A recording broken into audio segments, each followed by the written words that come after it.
the stock market is another all-time high. So now what? Should you jump in, stay out, or wait for the next crash? A lot of people get paralyzed at this point. They say, I missed the boat. Or worse, a crash is coming. I better sit in cash. Investing at market highs might be the smartest move you can make if you know what you're doing. In this video, I'll show you what exactly happens when you invest at the peak using real historical data and the strategies used by top investors like Warren Buffett and Peter Lynch. And by the end, you will know exactly how to make smart investing decisions even when the market feels scary. But before we talk about what you should do, let's bust one of the biggest investing myths out there. Is it really dangerous to invest at all-time highs? Let me ask you something. Be honest. Would you feel nervous investing your money when the market just hit an all-time high? Most people do. Why? Because it feels like the only direction it can go next is going downwards. But here's a reality check. That fear is costing investors money. Since 1950, the S&P 500 has hit more than 1,250 all-time highs.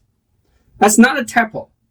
1,250. And guess what?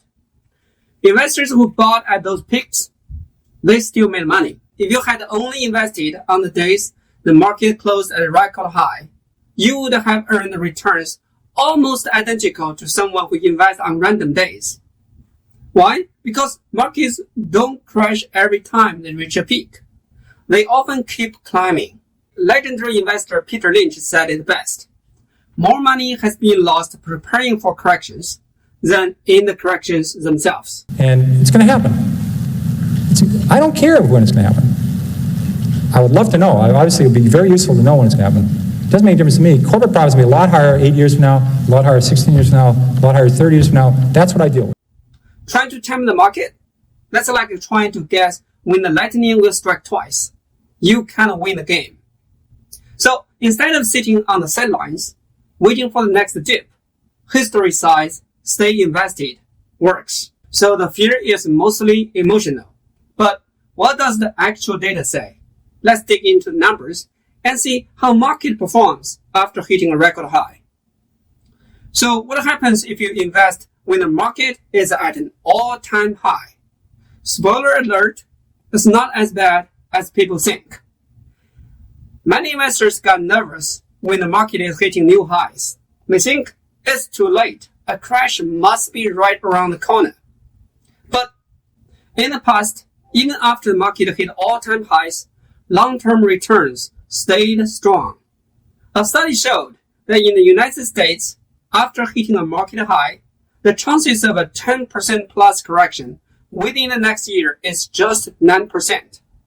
That means 91% of the time, the market didn't crash. It either stayed flat or kept climbing.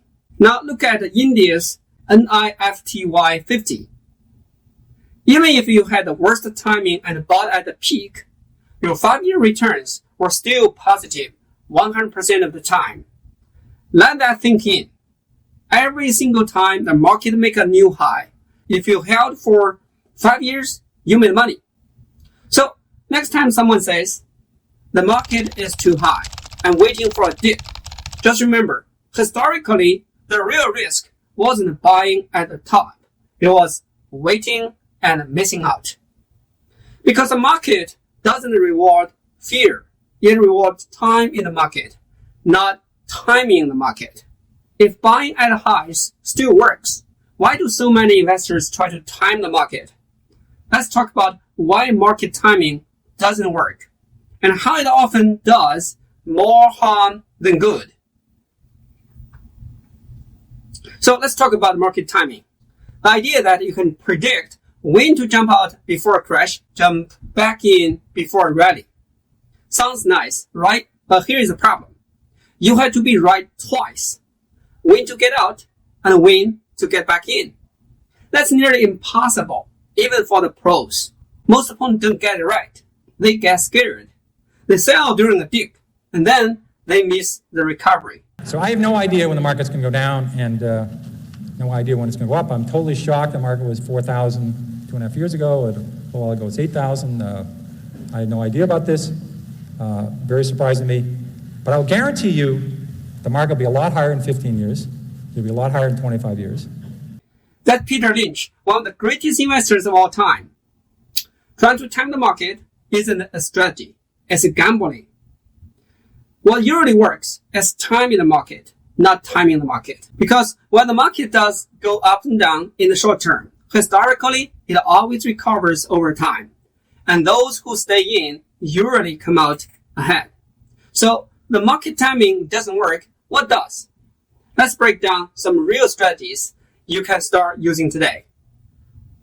So here is the part that matters most. What can you actually do when the market feels expensive? Let's get practical.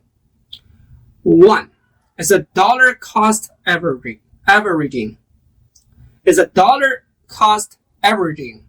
If you are nervous about dumping a big chunk of money in all at once, you're not alone. And guess what? You don't have to.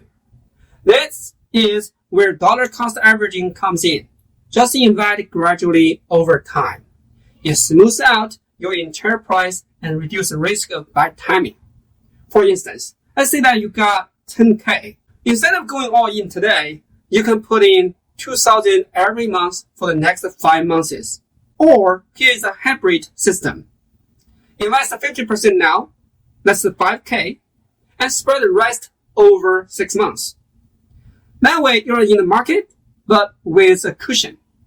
This strategy works even during market highs because it takes emotion out of the equation. 2, stick to your plan, discipline, and diversification. Look, the worst thing you can do is panic and jump ship every time the market moves. Stay disciplined, stick to a long-term plan. If you are diversified across ETFs, mutual funds, and maybe some well-chosen individual stocks, you are already managing risk. Remember, don't time the market, spend time in the market. Reacting emotionally is what gets people hurt. Following your plan is what builds wealth. 3, rebalancing. Now, here's a powerful move most people ignore. Rebalancing. Let's say that your stock portfolio grows 20% while your bond allocation stayed flat. Now, your original 60-40 stock bond balance looks more like 70-30. That's a signal to rebalance. Selling some stocks, yes, even after they are gone up, and reinvest into underperforming side like bonds and equivalents. Sell what's grown too fast. And buy where you're underweight. That's literally buy low, sell high in action. 4, invest in quality companies. If you're picking individual stocks, don't just chase trends. Focus on companies that are well-run and profitable. Only buy what you know. You ought to be investing in mutual funds and occasionally find a stock in the industry you know something about. Yeah. The stocks are going north. Right. You're going to make money. That's the industry you know. What if you know the publishing industry? Some people have an edge. You work. I mean, what if you last 30 years you worked in the restaurant industry? You would have seen Taco Bell. Right. You would have seen Sbarro's. Right. You would have seen Pizza Hut. You would have seen Chili's. You would have seen these companies doing very well. You should have bought those instead of trying to buy biotechnology stocks you know nothing about. That advice still holds. You don't need to be a genius. Just stick to your cycle of competence. 5, check financial health. Want to protect your money during a high market? Look under the hood. What's on the balance sheet? Why don't you buy the one that has $300 million in cash instead of the one that is almost bankrupt? Cash reserves, strong earnings, low debt. That's what you want to see. Those companies can weather storms, and you don't want surprise when volatility hits. Now, you might be wondering, what if I have got a lump sum sitting in my account? You just got a big bonus, inheritance, or some unexpected windfall. Should I wait for a dip? Just throw it in all at once. First, Please, don't let the market's current level rush your decision. Most people worry, what if I invest now and the market drops tomorrow? That's normal, but here's the truth. If you're nervous about dumping it all at once, don't. You can either invest it all and now. Historically, this has often led to better long-term results. Or break it into chunks. Invest monthly or quarterly over a year. Now that's called dollar cost averaging, and it helps reduce emotional roller coaster. What matters more than perfect timing is having a plan that you actually stick to. Now, let's quickly recap core principles you should walk away with. First, market highs are not a warning sign. They're just a reflection of long-term growth. If the market never reached new highs, something would be seriously wrong. So, when you hear all-time high, don't panic. That's exactly what the market is supposed to be. Second, timing the market is a trap. It sounds smart, but in reality, it usually leads to missed opportunities. Time in the market beats timing the market every single time. Third, use your tools. Dollar cost averaging, rebalancing, diversification, and discipline. Stick to the plan, build good habits. Don't get emotional. Here's the bottom line. Trying to wait for the perfect moment can leave you stuck in the sidelines. Long-term investing wins. The real risk isn't investing at a high. It's not investing at all. We're investing not just the market, but in innovation, growth, and future. So here is the bottom line. Stay calm, stay consistent, stick to a plan. You don't need to time the market perfectly. You need to give it time, because investing isn't about being lucky. It's about being patient. It's a marathon, not a sprint. Let the market do the heavy lifting while you stay focused on your long-term goals. If this video helped ease your investing anxiety, please do me a favor. Smash that like button, subscribe for more financial clarity, and share this with a friend who is stressing about the markets. And let me know in the comments, are you investing now or waiting for a dip? Thank you. Have a nice day.